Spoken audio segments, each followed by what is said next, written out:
Hey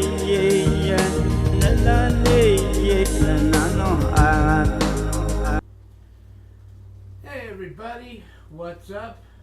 Welcome back to A People's Historian, the show where we read about half an hour of history together. My name is Jason Kishineff, and we're reading An Indigenous People's History of the United States by Roxanne Dunbar Ortiz. About a third of the way through Chapter 8. Remember, if you like the episode, hit the like and subscribe button. I appreciate it. Let's dig in.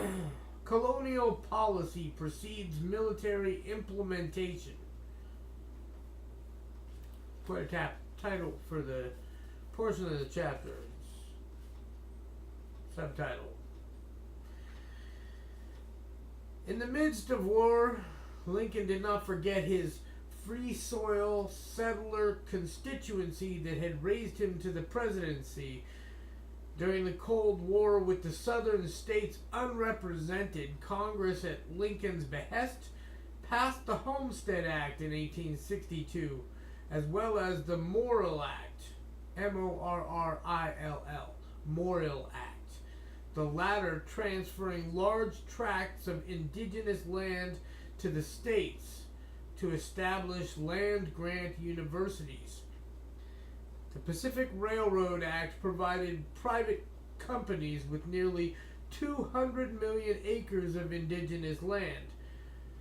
With these land grabs, the U.S. government broke multiple treaties with indigenous nations.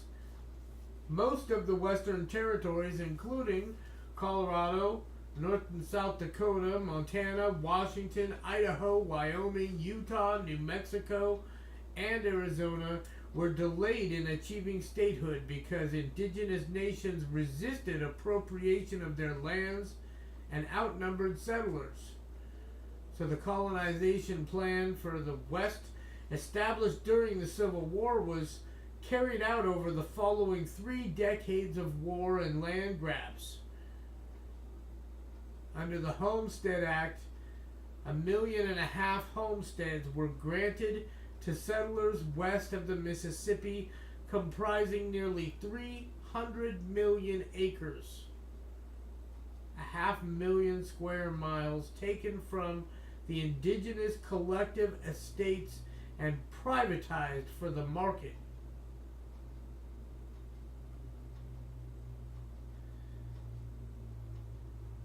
I wonder if people opposing that were called socialists. Labeled social. Oh, that's socialism.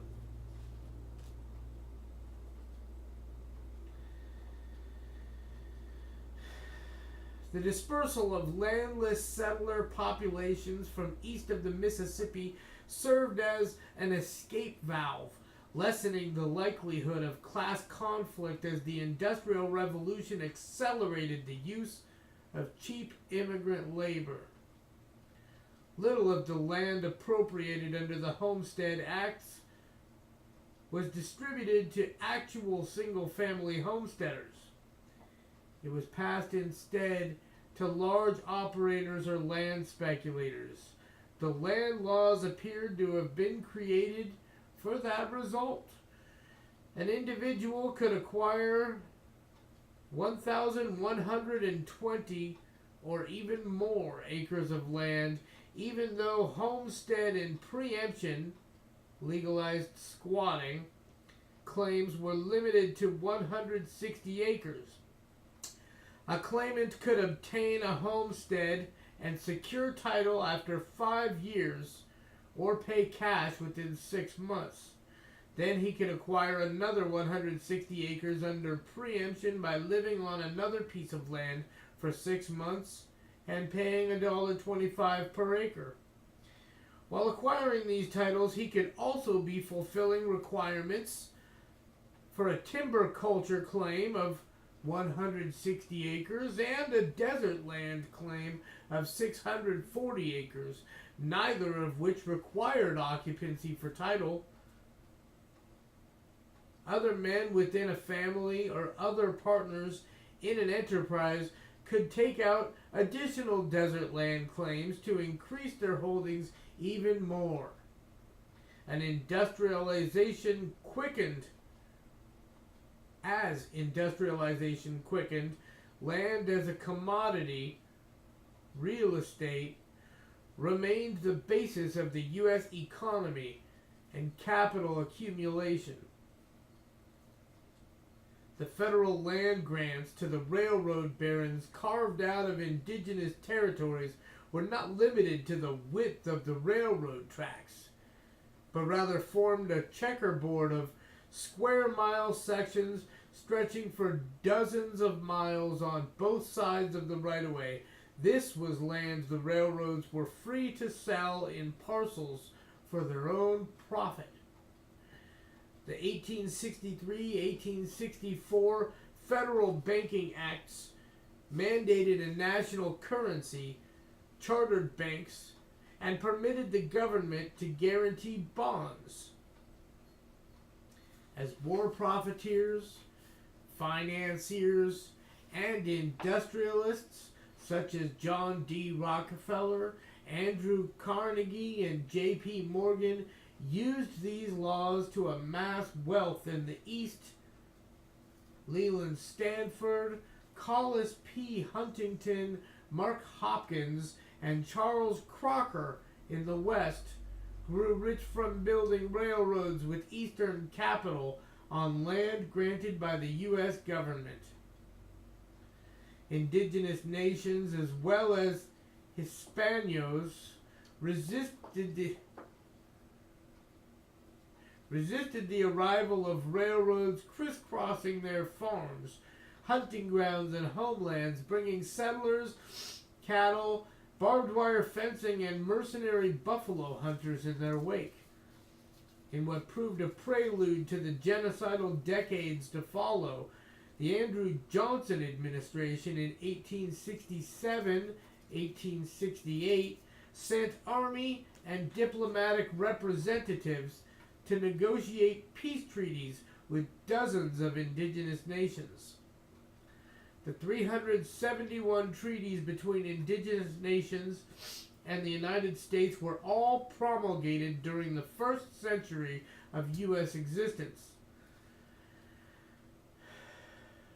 Congress halted formal treaty making in 1871, attaching a rider to the Indian Appropriation Act of that year, stipulating that hereafter no Indian nation or tribe within the territory of the United States shall be acknowledged or recognized as an independent nation, tribe, or power with whom the United States may contract by treaty, provided further that nothing herein contained shall be construed to invalidate or impair the obligation of any treaty heretofore lawfully made and ratified with any such Indian nation or tribe.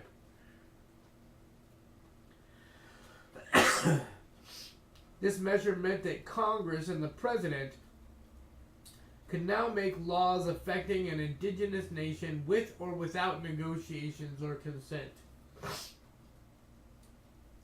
Nevertheless, the provision reaffirmed the sovereign legal status of those indigenous nations that had treaties.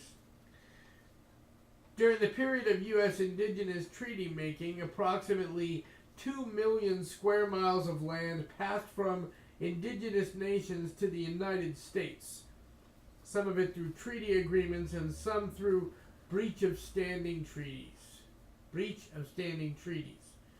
In an effort to create indigenous economic dependency and compliance in land transfers, the U.S. policy directed the Army to destroy the basic economic base of the Plains nations, the buffalo.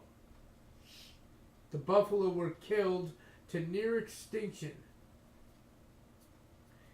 Tens of millions dead within a few decades and only a few hundred left by the 1880s. Commercial hunters wanted only the skins, so left the rest of the animal to rot. Bones would be gathered and shipped to the east for various uses. Mainly it was the Army that helped realize slaughter of the herds. Old Lady Horse of the Kiowa Nation could have been speaking for all the Buffalo Nations in her lament of the loss.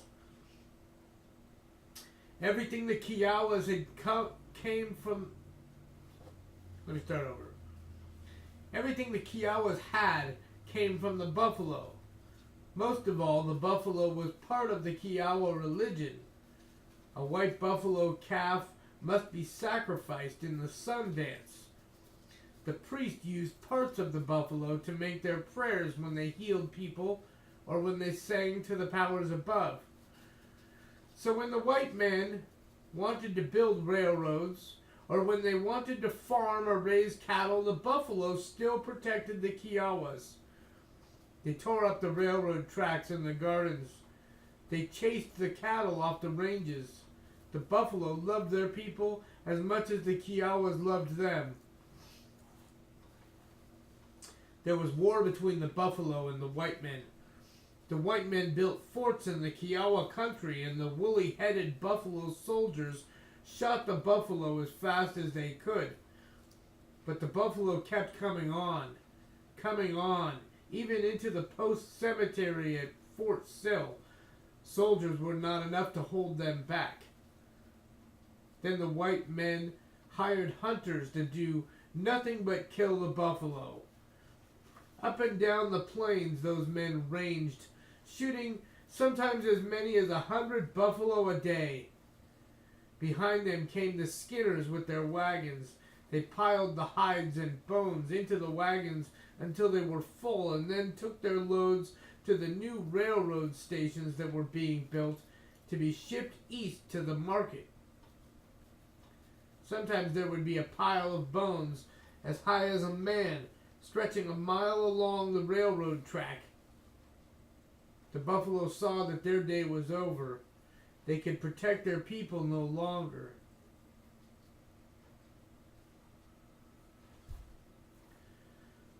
So if you ever hear some ignorant fool blaming the indigenous peoples for the sad state of the buffalo population, you know they're full of crap.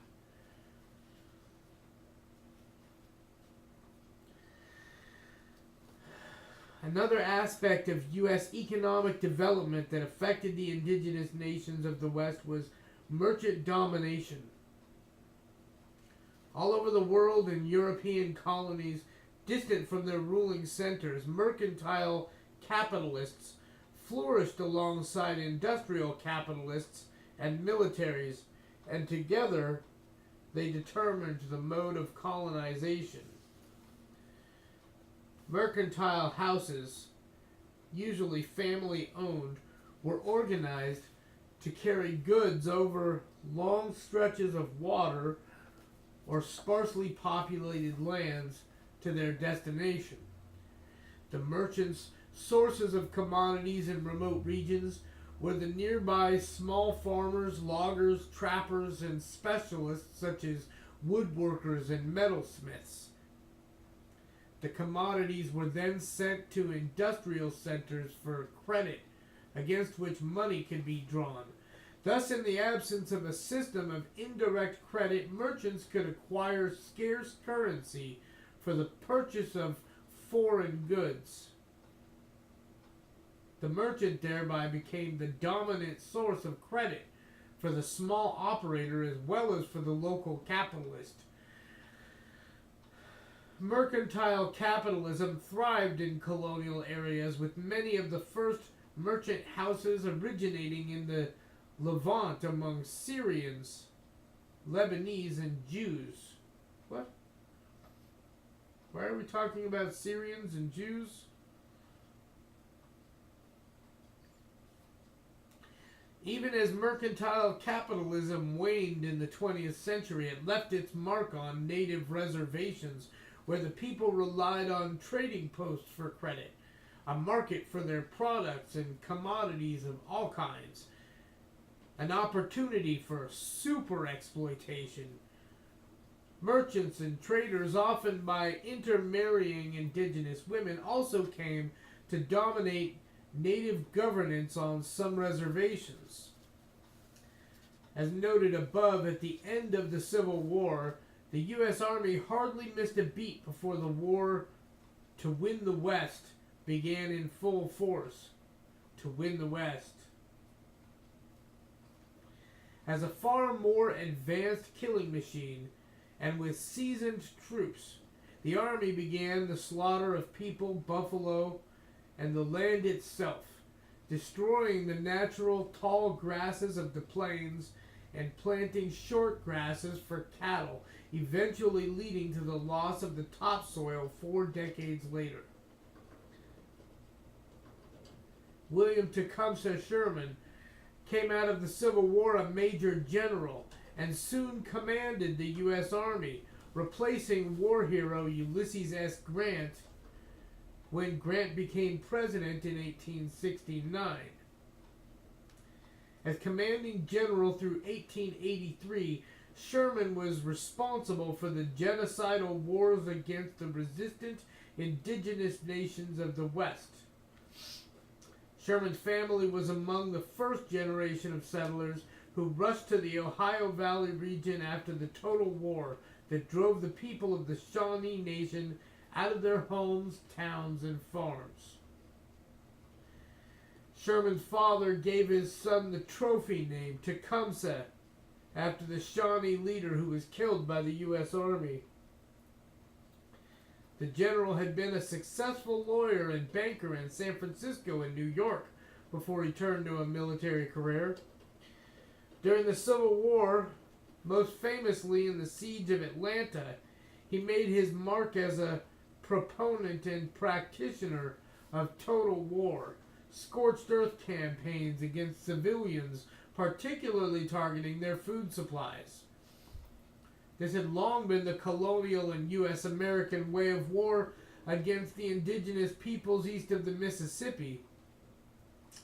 Sherman sent an army commission to England to study English colonial campaigns worldwide, looking to employ successful English tactics for the U.S. war against indigenous peoples. In Washington, Sherman had to contend with the upper echelons of the military that were under the sway of Karl von Clausewitz's book On War, which dealt with conflict between European nation-states with standing armies. This dichotomy of training the U.S. military for standard European warfare, but also training it in colonial counterinsurgency methods, continues in the 21st century. Although a man of war, Sherman, like most in the U.S. ruling class, was an entrepreneur at heart, and his mandate as head of the army and his passion were to protect the Anglo conquest of the West. Sherman regarded railroads a top priority. In a letter to Grant in 1867, he wrote, "We are not going to let a few thieving, ragged Indians stop the progress of the railroads."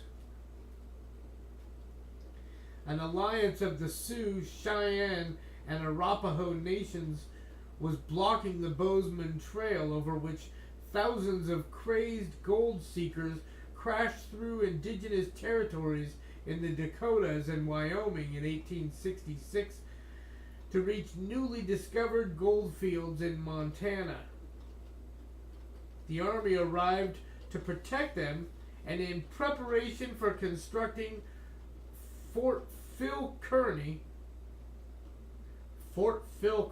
can't just be Fort Kearny, but Fort Phil Kearny, Lieutenant Colonel William Fetterman led 80 soldiers out to clear the trail in December 1866. The Indigenous Alliance defeated them in battle. Strangely, this being war, the defeat of the U.S. Army in the battle has come down in historical annals as the Fetterman Massacre. Following this event, General Sherman wrote to Grant, who was still Army commander, "We must act with vindictive earnestness against the Sioux, even to their extermination, men, women, and children." Sherman made it clear that during an assault, the soldiers cannot pause to distinguish between male and female, or even discriminate as to age. In adopting total war in the West, Sherman brought in the most notorious avatar, George Armstrong Custer, who proved his mettle right away by leading an attack on unarmed civilians on November 27th, 1868, at the Southern Cheyenne Reservation at Washita Creek in Indian Territory. Earlier, at the Colorado Volunteers 1864 Sand Creek Massacre, the Cheyenne leader Black Kettle had escaped death. He and other Cheyenne survivors were then forced to leave Colorado Territory for a reservation in Indian Territory. Some young Cheyenne men, determined to resist reservation confinement and hunger, decided to hunt and to fight back with guerrilla tactics. Since the army was rarely able to capture them, Custer resorted to total war, murdering the incarcerated mothers, wives, children, and elders. When Black Kettle received word from indigenous spies within the army ranks that the mounted troops of the 7th Cavalry were leaving their fort and headed for the Washita Reservation, he and his wife rode out at dawn in a snowstorm, unarmed, to attempt to talk with Custer and assure him that no resistors were present on the reservation. Upon Black Kettle's approaching the troops with a hoisted white flag, Custer ordered the soldiers to fire, and a moment later Black Kettle and his wife lay dead. All told, the 7th Cavalry murdered over 100 Cheyenne women and children that day, taking ghoulish trophies afterward.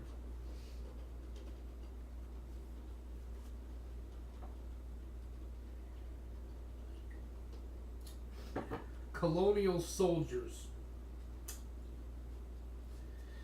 Many of the intensive genocidal campaigns against indigenous civilians took place during the administration of President Grant, 1869 to 1877. In 1866, 2 years before Grant's election, Congress had created 2 all-African American cavalry regiments that came to be called the Buffalo Soldiers. Some 4 million formerly enslaved Africans were free citizens in 1865, thanks to the Emancipation Proclamation, which took effect in January 1863.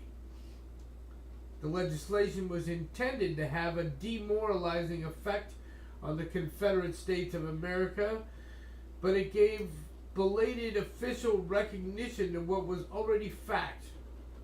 Most African Americans, especially young men, had freed themselves by fleeing servitude and joining Union forces. Up to 1862, Africans had been barred from serving in their own capacity in the Army. Now the Union Army incorporated them, but at a lower pay and in segregated units under white officers. The War Department created the Federal Bureau of Colored Troops. Yeah, really. And 100,000 armed Africans served in the unit. Their courage and commitment made them the best and most effective fighters, although they had the highest mortality rate. At the end of the Civil War, 186,000 black soldiers had fought and 38,000 had died in combat and from disease, a higher death toll than that of any individual state.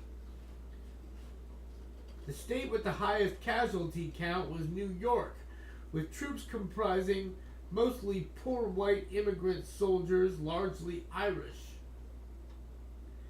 After the war, many black soldiers, like their poor white counterparts, remained in the army and were assigned to segregated regiments sent west to crush indigenous resistance.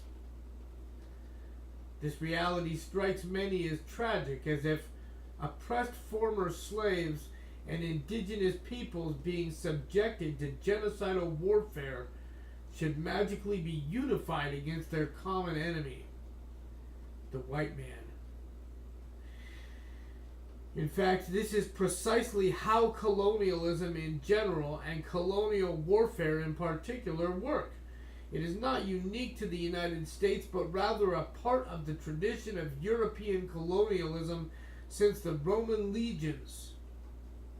The British organized whole armies of ethnic troops in South and Southwestern Asia, the most famous being the Gurkhas from Nepal, who fought as recently as Margaret Thatcher's war against Argentina in 1983. Falkland Islands. The Buffalo Soldiers were such a specially organized colonial military unit, as Stanford L. Davis, a descendant of a Buffalo Soldier, writes. Slaves and the black soldiers who couldn't read or write had no idea of the historical deprivations and the frequent genocidal intent of the U.S. government toward Native Americans. Free blacks, whether they could read and write, generally had no access to first-hand or second-hand unbiased information on the relationship. Most whites who had access often didn't really care about the situation. It was business as usual in the name of manifest destiny. Most Americans viewed the Indians as incorrigible and non-reformable savages. Those closest to the warring factions or who were threatened by it naturally wanted government protections at any cost. Many black men opted for army service for survival reasons, as it gave them food and shelter, pay and a pension, and even some glory. The United States had its own motives for assigning black troops to the West. Southerners and the Eastern population did not want thousands of armed black soldiers in their communities. There was also fear that if they demobilized, the labor market would be flooded. For U.S. authorities, it was a good way of getting rid of the black soldiers and the Indians.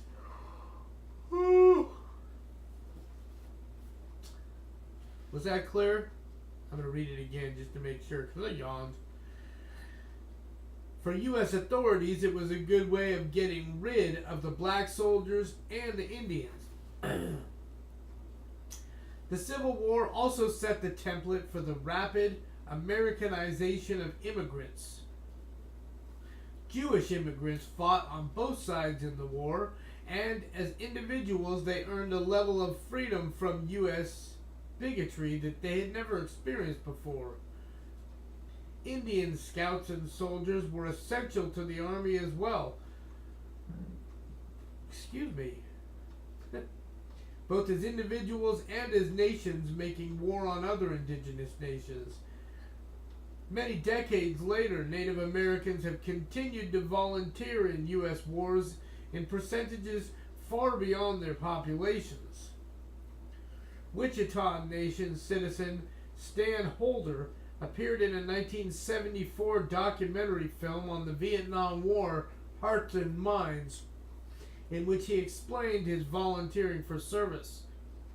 While growing up, he had heard the older people's stories about Wichita warriors, and looking around, the only warriors he could identify were Marines, so he listed in what he considered a warrior society.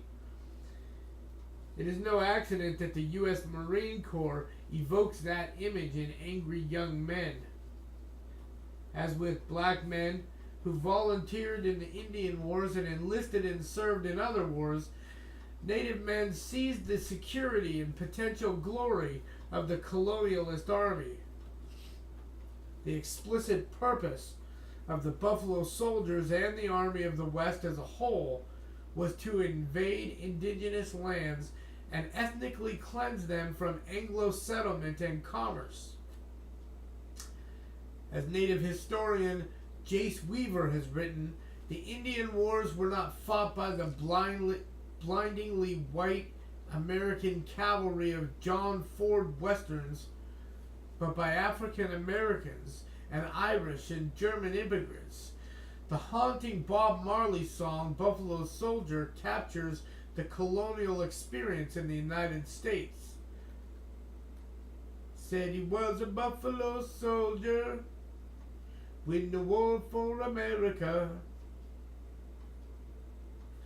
The Army of the West was a colonial army with all the problems of colonial armies and foreign occupation, principally being hated by the people living under occupation. It's no surprise that the U.S. military uses the term Indian country to refer to what it considers enemy territory. Much as in the Vietnam War, the 1980s covert wars in Central America and the wars of the early 21st century in Muslim countries, counterinsurgent army volunteers in the late 19th century U.S. West had to rely heavily on intelligence from those native to the land, informers and scouts. Many of these were double agents reporting back to their own people, having joined the U.S. Army for that purpose.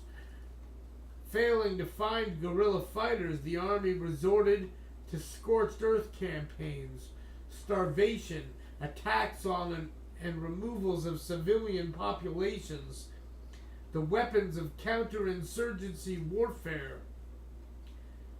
During the Soviet counterinsurgency in Afghanistan in the 1980s, the UN High Commissioner for Refugees called the effect migratory genocide, an apt term to reply retrospectively to the 19th century U.S. counterinsurgency against indigenous peoples.